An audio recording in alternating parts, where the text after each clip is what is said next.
Hai, kalau kita pernah menderita keluhan seperti keliengan, itu dokter pernah tadi malam mendapatkan pasien yang menderita keliengan.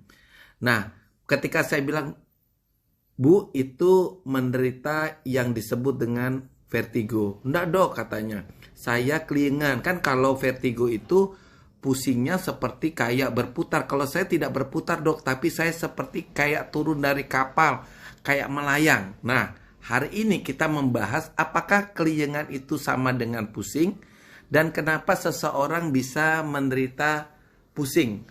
Apakah keliengan dan pusing itu berbahaya atau tidak? Nah, hari ini kita bahas soal keliengan atau pusing atau mungkin kedua-duanya juga sama ya. Pusing sendiri merupakan sensasi seperti melayang, berputar. Dan sebenarnya gejalanya juga bisa berupa keliengan atau merasakan akan seperti mau jatuh atau mau pingsan. Nah, pusing bisa dialami oleh siapa saja. Dan sensasinya itu dirasakan berbeda dari satu orang ke orang yang lain. Sehingga ada orang yang merasakan seperti kayak berputar, tapi ada juga yang merasakan seperti keliengan. Sebenarnya, kepala pusing bukanlah suatu penyakit, tapi melainkan gejala dari suatu kondisi perubahan dalam tubuh atau merupakan manifestasi dari penyakit tertentu. Pusing merupakan gejala yang sering terjadi namun jarang menjadi tanda atau kondisi yang berbahaya.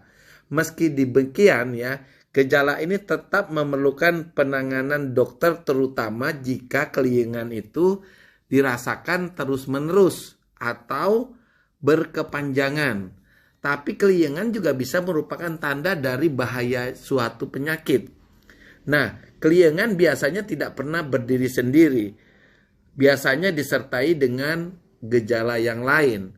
Pusing itu selalu ditandai ya, bisa berupa, maksudnya gejalanya bisa berbeda dari satu orang ke orang lain. Misalnya gejalanya seperti melayang atau kehilangan keseimbangan. Kata orang sih seperti kayak turun dari kapal laut. Kemudian merasa seperti keliengan. Kemudian merasa seakan-akan mau pingsan. Ini juga gejala yang sebagian orang akan derita. Kepala terasa berat, kemudian kondisi sekitar kita seperti berputar. Orang bilang berputar 7 keliling dok. Nah, sensasi pusing ini dapat terjadi tiba-tiba mendadak, tapi juga terjadi bisa perlahan. Atau hanya gejala yang sesaat, atau bisa juga dirasakan terus-menerus berhari-hari. Pusing juga yang dirasakan juga bisa bertambah parah jika penderitanya misalnya lagi berjalan, berdiri, duduk, berbaring, atau saat kita menggerakkan kepala. Saat kita disebut orang yang mabuk perjalanan, ini juga merupakan gejala pusing. Pusing juga dapat disertai gejala yang lain ya. Di samping keluhan tadi, kita juga kadang-kadang sering merasa lemes. Kemudian mual, muntah, keringat dingin. Keluhan pusing tersebut dapat dirasakan memang berbeda-beda antara satu orang dengan orang lain. Seperti pasien dokter tadi malam. Dia merasa keliengan tapi katanya dia dulu pernah merasa pusing berputar. Sehingga berbeda antara pusing berputar menurut ibu ini. Nah, umumnya memang pusing bukanlah merupakan kondisi yang patut kita khawatirkan. Walau begitu, pusing juga bisa dapat menjadi gejala dari penyakit yang berbahaya. Sehingga jika kita mengeluh pusing yang berkelanjutan atau pusing yang hebat terjadi tiba-tiba, memang sepantasnya kita untuk segera mencari pertolongan ke rumah sakit.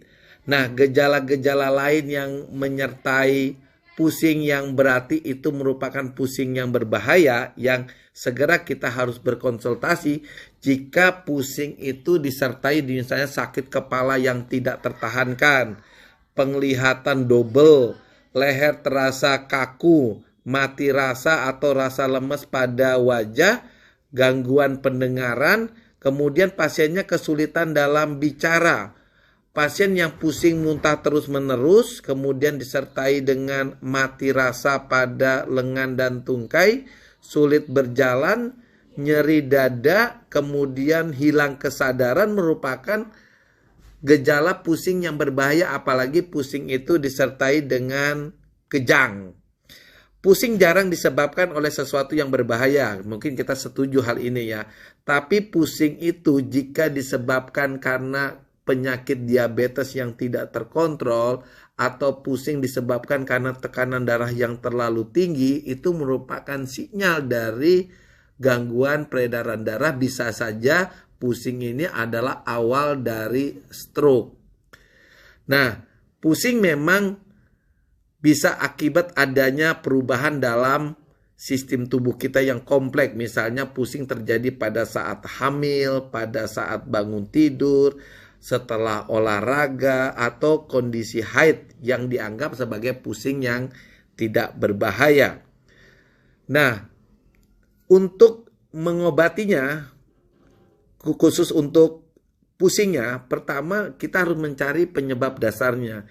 Jika disebabkan oleh diabetes atau hipertensi, maka kita harus segera mengontrol penyakit dasarnya. Tapi jika disebabkan karena hal yang lain, mungkin kita mampu menghilangkan pusing misalnya dengan olahraga secara rutin, mengkonsumsi cukup air putih, kemudian duduk atau berbaring saat merasa pusing untuk meredakan sensasi yang dirasakan. Jika yang dirasakan adalah vertigo, maka berbaring dapat dibarengi dengan menutup mata di dalam ruangan yang gelap.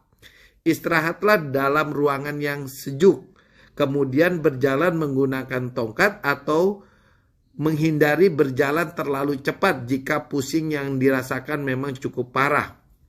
Hentikan minum kopi karena kandungan kopi itu mengandung kafein yang justru bisa memperparah keluhan daripada pusing kita. Begitu juga dengan alkohol, rokok kalau perlu dihindari atau dikurangi. Kemudian mengkonsumsilah obat pusing seperti misalnya obat golongan antihistamin, biasanya mampu meredakan gejala pusing. Diet rendah garam dapat membantu mengurangi gejala pusing bila gejala pusingnya disebabkan karena penyakit Meniere's.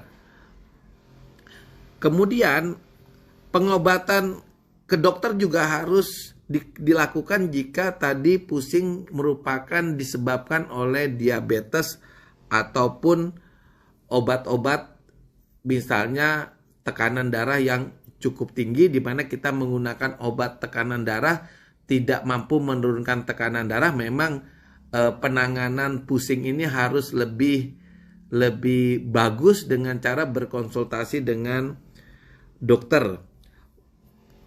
Nah, demikian rekan-rekan. Jadi kalau kita menderita pusing, itu kita harus melakukan hal-hal, misalnya mengetahui penyebab pusingnya. Jika pusingnya ternyata kita mengidap penyakit diabetes yang tidak terkontrol, atau pada saat kita diukur tekanan darahnya cukup tinggi, maka sebaiknya kita melakukan konsultasi dengan dokter.